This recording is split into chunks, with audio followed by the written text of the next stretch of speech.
Hello there and welcome to TVS Nightline, here with me, Cheryl Shamina. Thank you for joining me tonight.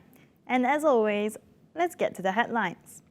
Now, our top headlining story today, a flood mitigation or Seawall project being implemented in Samarahan Division is certain to able to reduce the risk of flood in coastal areas. An allocation of 500 million ringgit channeled by the state government through the Integrated Regional Samarahan Development Agency will involve the implementation of seawall blocks in phases and is expected to be completed in 2 years. Tadi di Sebangan, di antara Sebangan menuju ke Bajong, ada satu perkampungan Bajong di situ. Blok A di sebelah Sebangan telah pun ditawar tadi, seperti saya kata, 4.3 km dengan kos kontraknya ialah 53.5 juta ringgit. Jadi itu fasa pertama. Jadi fasa kedua untuk Blok A di sebelah Sebangan masih dalam reka bentuk dan insyaAllah akan ditanda sedikit masa lagi. Bagi Blok F di Sebuyau, ianya terbahagi kepada 3 fasa. According to Julaihi, the first phase involves a distance of 4.3 kilometers at a cost of 34.6 million ringgit, while the second and third phases are still in the final design stage. Meanwhile, the Block E and Block D seawalls are both still in the evaluation and design process. The project implemented by the Department of Irrigation and Drainage involves flood-prone areas following the overflow of seawater in Asajaya, Sadongjaya and Sebuyau.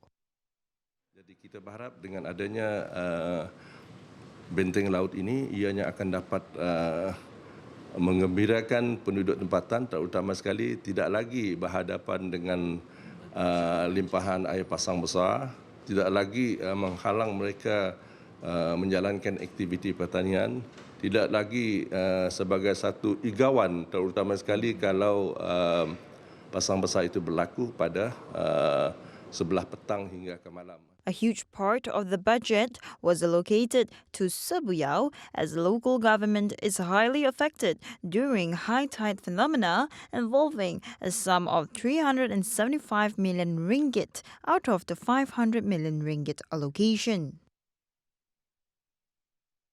Right. Now, various projects under the Rural Transformation Project on program are being carried out in the constituency of Pantai, Damai. According to Assistant Minister of Utilities of Water Supply, Dr. Abdullah Junaidi, the RTP project is aimed at fulfilling the needs of the community as requested by the Village Security and Development Committee. The project includes the construction of drains, seawalls, a football field and community hall. Despite the COVID-19 pandemic, the project will still be implemented for the benefit of the local community. Abdul Rahman went on a site visit at the RTP zone of Telaga Air, which comprises of Kampung Sungai Agas, Kampung Sri Kandong, Kampung Selang Ulu and Kampung Temada. He stressed on the importance of the RTP project in that it will bring many benefits to all of the residents of the Pantai Damai constituency. The launching of a monument to mark 200 years of Bau history will be one of the main events at the 200th anniversary celebration of Bau Division, which will take place at the end of this year. Tasik Biru Assemblyman Datuk Henry Jinep said Chief Minister Datuk Paninggi Abang Joharitun Openg is scheduled to attend and officiate the event. On the Bau bicentennial celebration, that is 200 years history of Bau. That is from 1820 to 2020. The date of the celebration is confirmed on the 31st of December 2020 at 10 a.m. at the Tasik Biru itself. Yang Amat Berhormat, the Chief Minister will officiate the occasion, and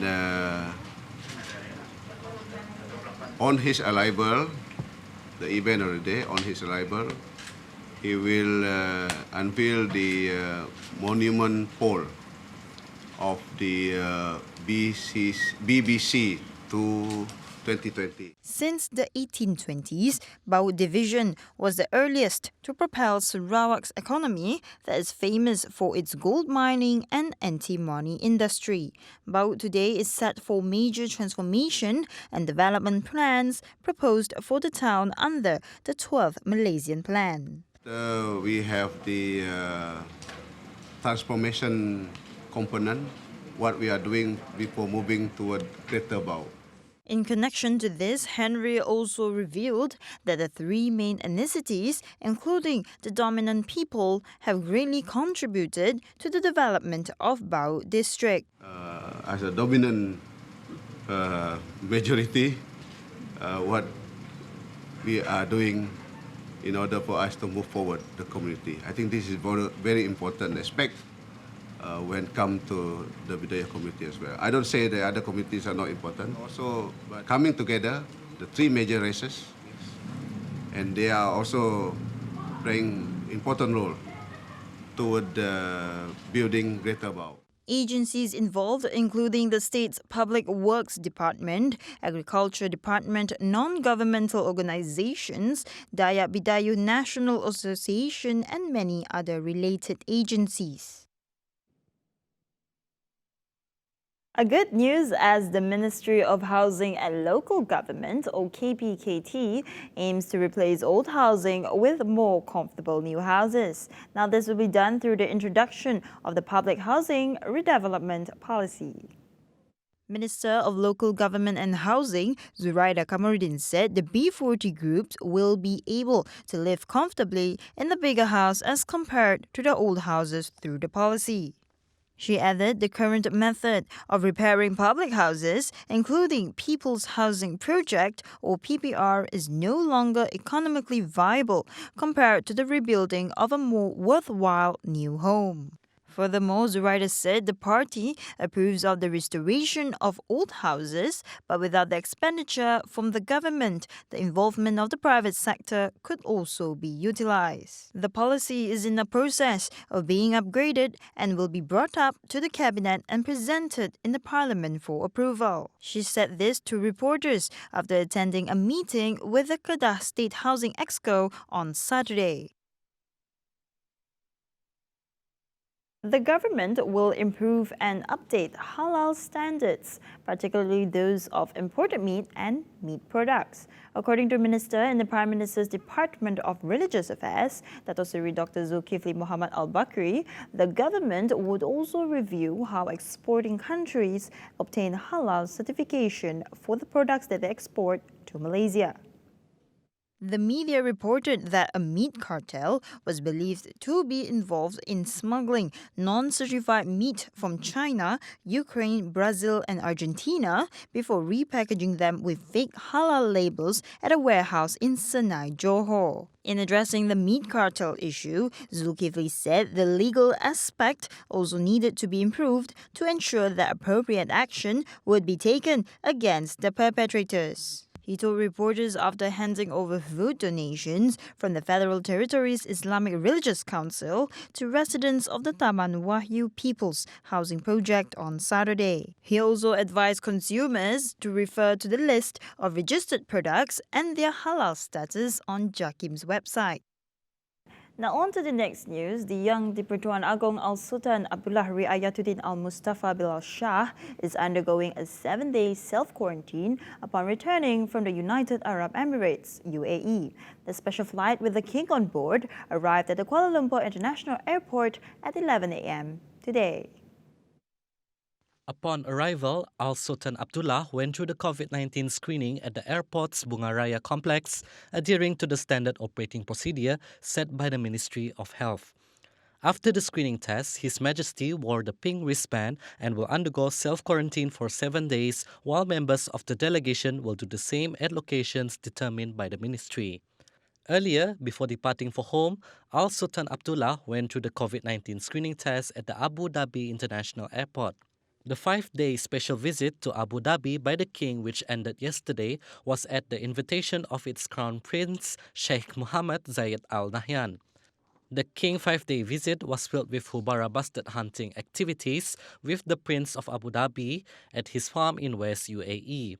The visit reflected the close friendship between both men who were first crossed paths more than 40 years ago. Now on to some COVID-19 updates. Malaysia today recorded the highest number of COVID-19 cases in one day with 2,335 infections, bringing the country's total number of confirmed cases to 103,900. Meanwhile, Bintulu and Lawas are now categorized as yellow zones after both areas recorded one COVID-19 local transmission case each. On the whole, Sarawak recorded 6 new cases today, which include 1 healthcare staff and 2 students. This brings the total number of infections in the state to 1,105. Sarawak Disaster Management Committee, in its daily statement, said the new case reported in Bintulu involved a South African man who tested positive for COVID-19 on December 24. The other 4 cases are categorized as Import B, involving individuals returning from high-risk areas. The number of COVID-19 deaths worldwide has now surpassed 1.74 million, while the overall number of global coronavirus cases has topped 79.8 million. The United States and United Kingdom each recorded 895 and 570 deaths, respectively, on Christmas Day.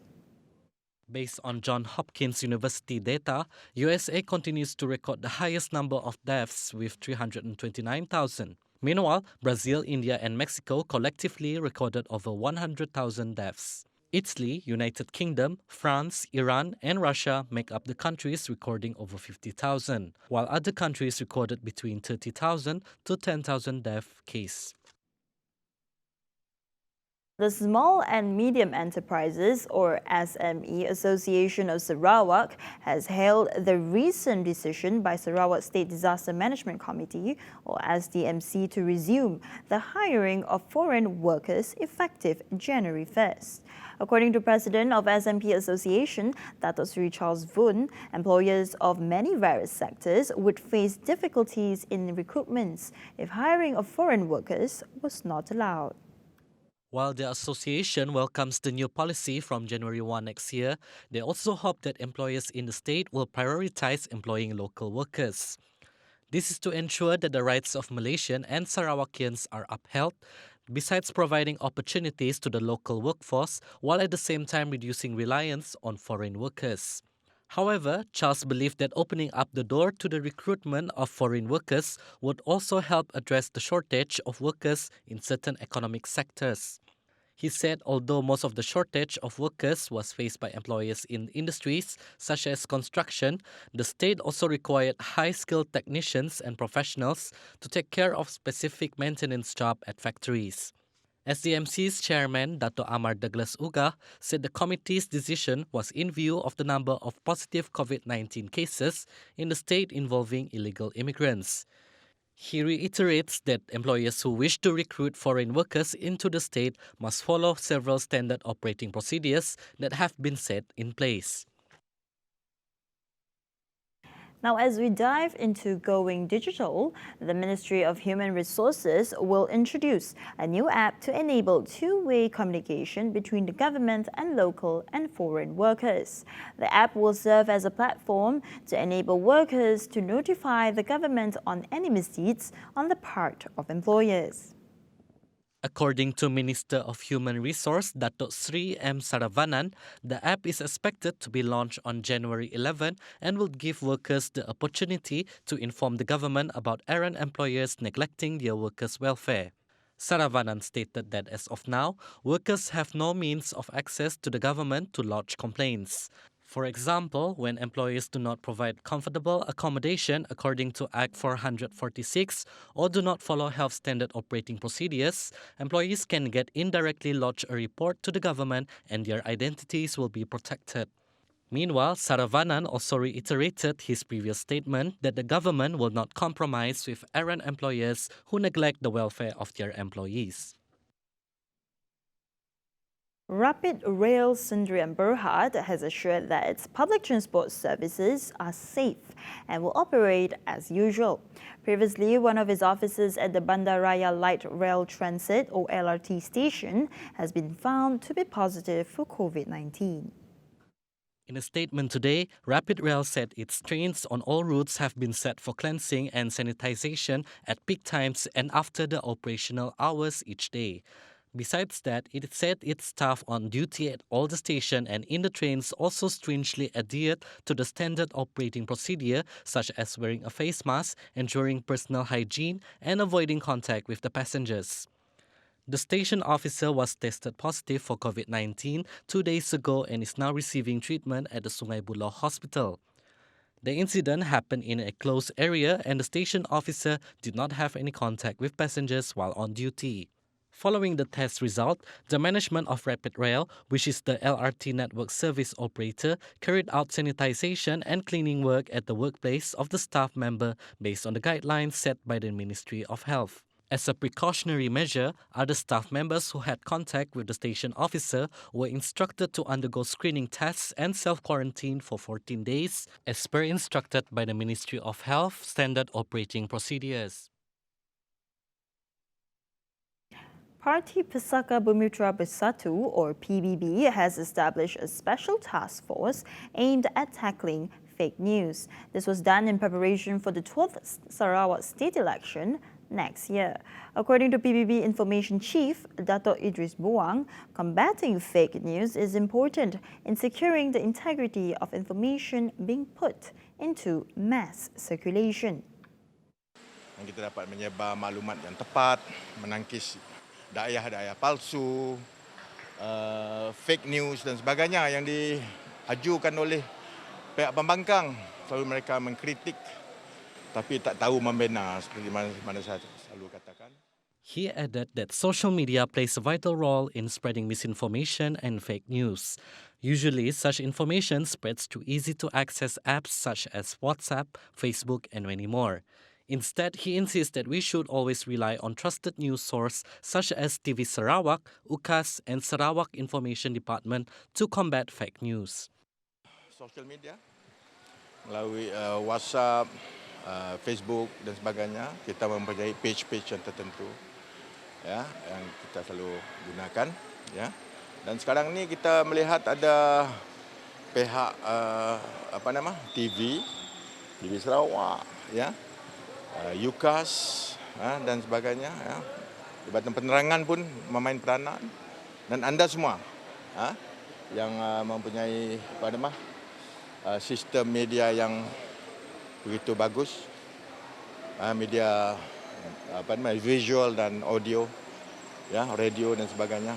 Alhamdulillah, sekarang ini kita selarilah untuk memberi apa yang tepat kepada rakyat.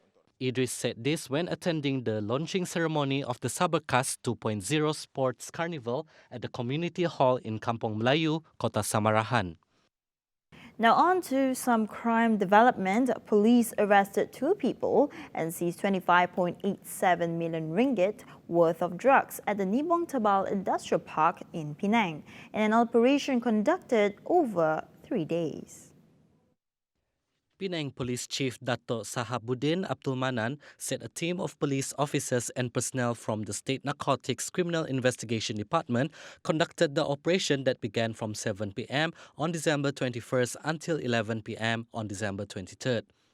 Conducted in collaboration with South Seberang Perai Ensit and Nibong Tebal Police Station, drugs believed to be shabu, ecstasy pill, ketamine, and heroin were confiscated during the raids. In a press conference, Sahabuddin said this is the biggest haul so far this year by the state police. Sahabuddin added that the following interrogation of the arrested suspect, police raided a nearby location, a shop used to store drugs. In this raid, police found what is believed to be shabu, ecstasy, heroin, and ketamine worth 21.19 million ringgit. Police detained the second suspect at Nibong Tebal but found no drugs on him. The first suspect, who is unemployed, tested positive for amphetamine, methamphetamine, and benzo and has a record of 3 drug-related offences.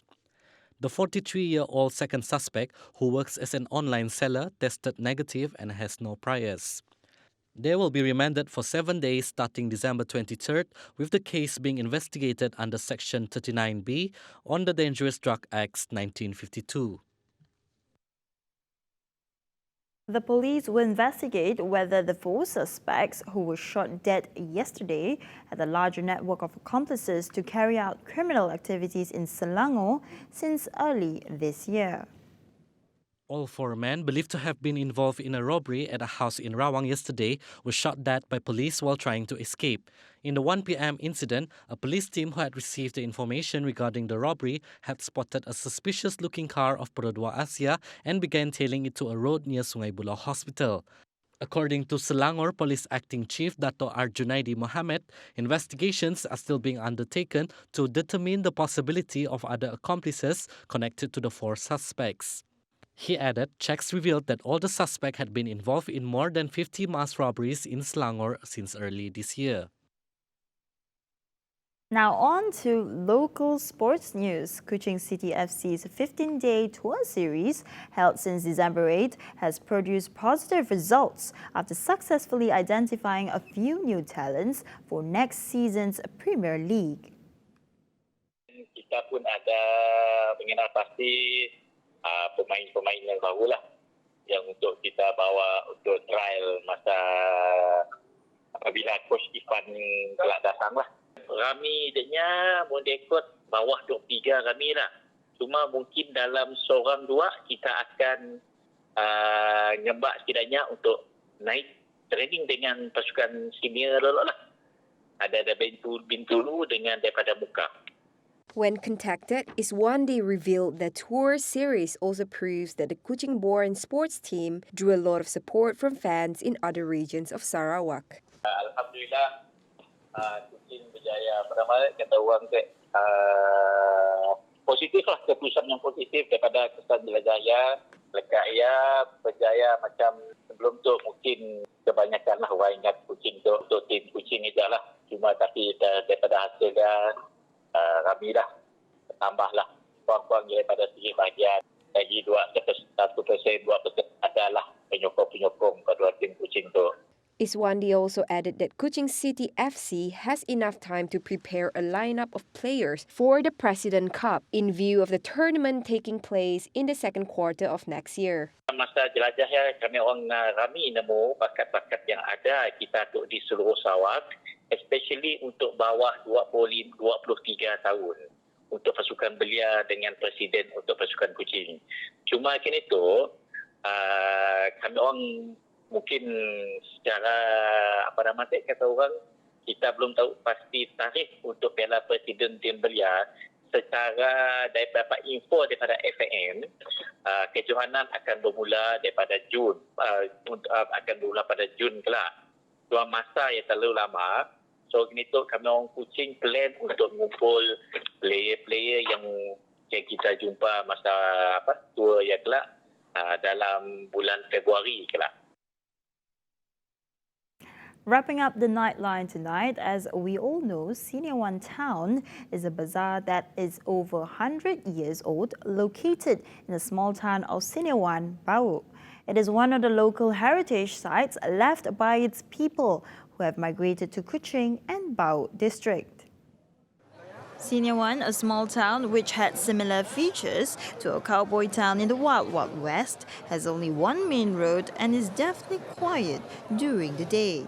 It began as a trading city that was mostly settled by the Hakka community and almost became a lost city once upon a time. The main road at Pekan Lama was located between 2 buildings and 24 wooden premises. The entirety of its structures are made of wood, invoking a sense of nostalgia of the old days, even though some parts of the buildings have been replaced. However, the original structures are still maintained. Nowadays, this small town had a change of identity with the introduction of a new business model since 2010 while boosting the community's economic activities in Senior One. What's interesting is that this small town is getting more popular with attractions such as the night market every weekend with locals coming in to visit from Kuching. And that wraps up TVS Nightline here tonight. As always, thank you for tuning in with me tonight. Here with me, Cheryl Shamina, and I'll see you next time. Good night.